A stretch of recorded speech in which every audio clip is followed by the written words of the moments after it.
Hi, Storm fans. It is Aden again, and I'm delighted to bring you an interview with our latest signing, Tommy Parran. Tommy, welcome to Manchester. Thank you. I'm excited to be here. Just so everybody knows, Tommy's currently on a road trip, so hopefully his video will hold up for the next few minutes while we do the interview.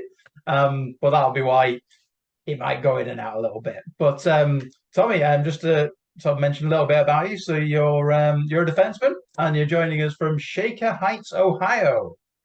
What was Yes. that place like growing up?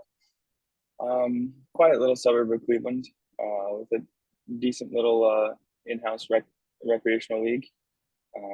But no, awesome city. It's not huge, but it's not small. It kind of has this similar population size to Manchester, actually. So um, bustling, but fun.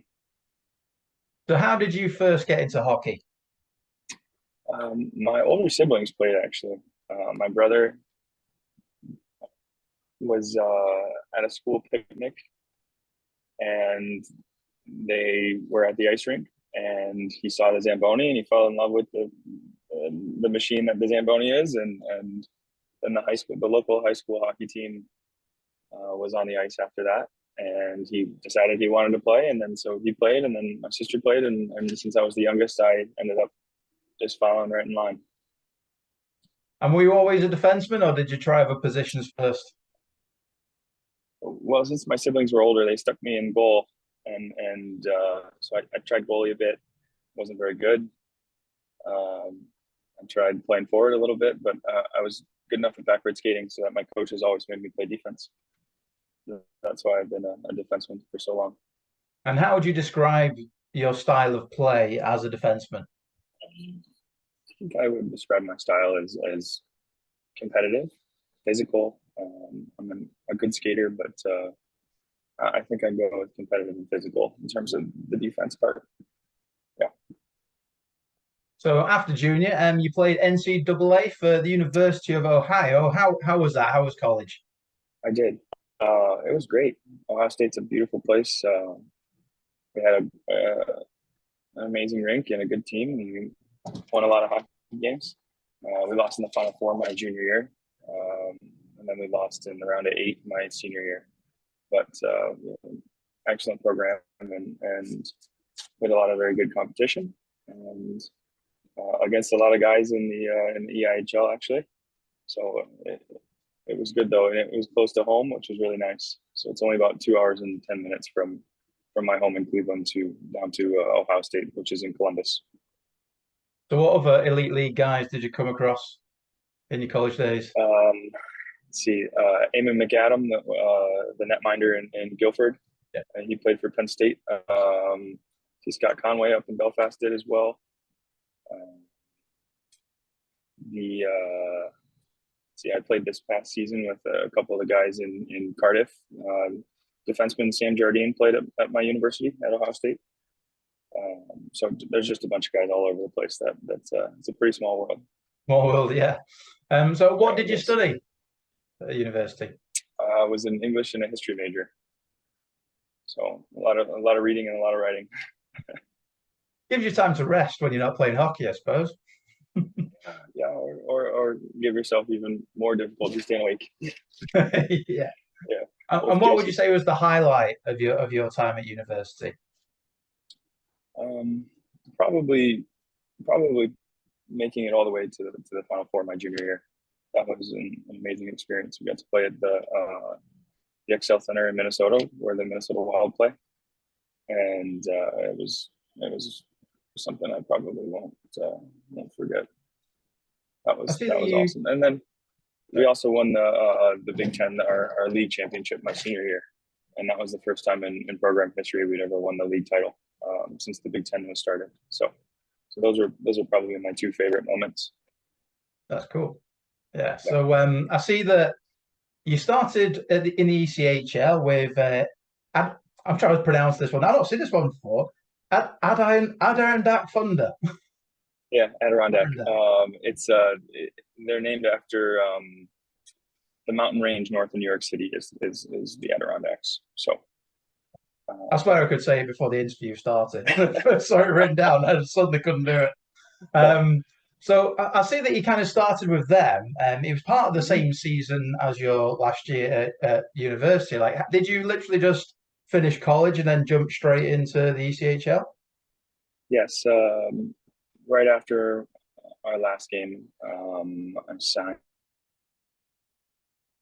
I'm just trying to figure out if I wanted to keep playing and what my options would be, and I figured it was the best choice to kind of introduce myself to and figure out what the best way for me to go forward with that was, and they gave me a good opportunity, and then they had me back for that following season as well. Um, and then I didn't end up. The North Division of the East Coast League did not play during COVID year, so so that's why a bunch of us took that year off, and so they still have my rights. And then I ended up in Sweden the year after, got to see the world a little bit and uh, experience there. So I really enjoyed my time in Adirondack. They gave me a good chance, and it was a good place to get my feet wet and kind of get into the pro game. Yeah, no, I did. That was going to be my next question. Like you say, you took a year off of COVID and then you ended up in Sweden. So how did the move to Yep. Sweden actually come about?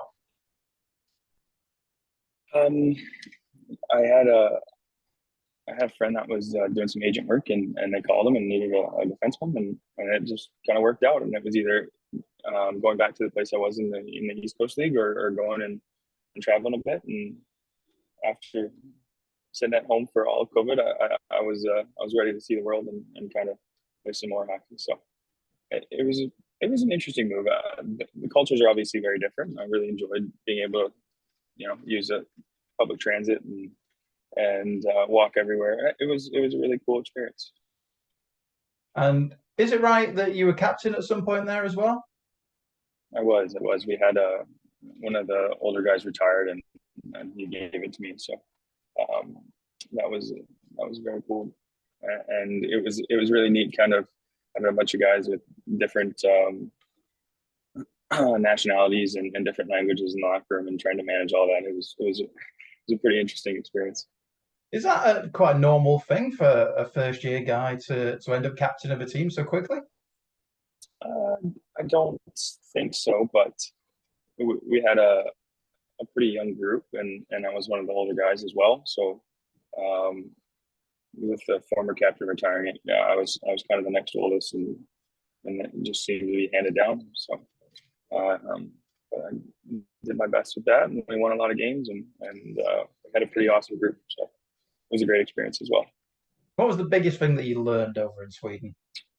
The biggest thing I learned over in Sweden was how to use public transport, actually. I mean, I And was that thinking from a hockey sense, but sure. which has come in handy since. But no, I think hockey wise, I really think it helped me kind of um, learn a more balanced game in terms of the Olympic sized ice rinks. There is only I only got to play on two Olympic sized rinks in college, and we didn't play on them often. So it's a completely different game than the North American sized rinks, especially the NHL standard size. It's much more physical, and you have much less time and space, and just kind of learning how to be effective on the Olympic ice was, I think, probably my biggest takeaway from that season. And then, of course, you went back to North America in the I ECHL, did. and I did. you were with both Toledo and Iowa last season. Yes. So how come you ended up with two teams last season? Um, let's see. I started in Toledo for the first 30 some games.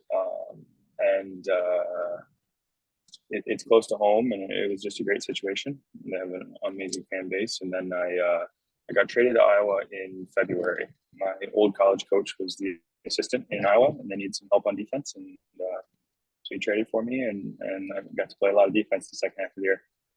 Yeah. And how difficult was that for you? You know, you were close to home in Toledo. Like, was there a lot of change as a result? Not too much. It's you spend most of your time on the bus anyways, since you play 70 some games. the travel is pretty difficult. I say the travel is probably the hardest part of it in the East Coast League. Yeah.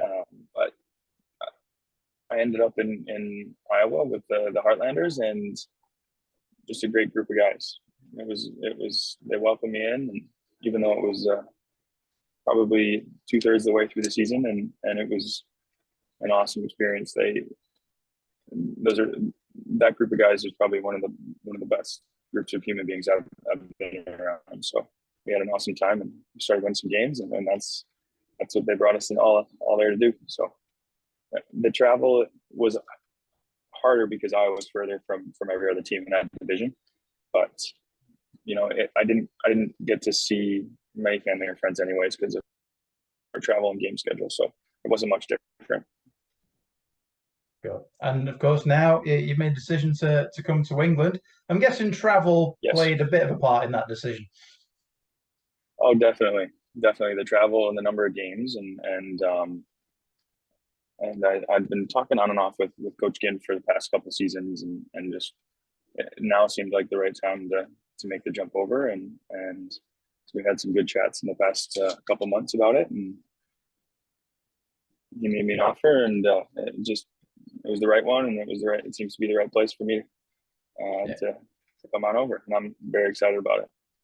So of course, apart from the travel, so what is it about our league that appeals to you? No, during COVID year, I was very interested in coming over, and I decided to enter grad school and start my master's degree. And it's just, I've always wanted to live in the UK. I have heard a lot of good things about Manchester as a city, that it's a young and vibrant place, and even though I've never been there, I'm excited to be able to live there and kind of learn about the place and watch plenty of football games that take place in Manchester, and it just seems like an awesome place to live, and pretty good relationship with Coach Ginn, and through that, it just felt like the right decision, and now is the right time. Excellent. So one more question. Is there anything you'd like to say to the supporters? I just excited to win some hockey games and to hear some loud, excited fans, and looking forward to learning about the culture of Manchester and the sporting traditions there, and just meeting new people and sharing the love of the game, and hopefully they love the game as much as I do, and because our job is to win some hockey games and have them have the best experience they possibly can. Well, Tommy, it's been a pleasure meeting you. I hope you enjoy the rest of your summer, and we will see you here in September. I'm looking forward to it. Thank you very much. Thank you.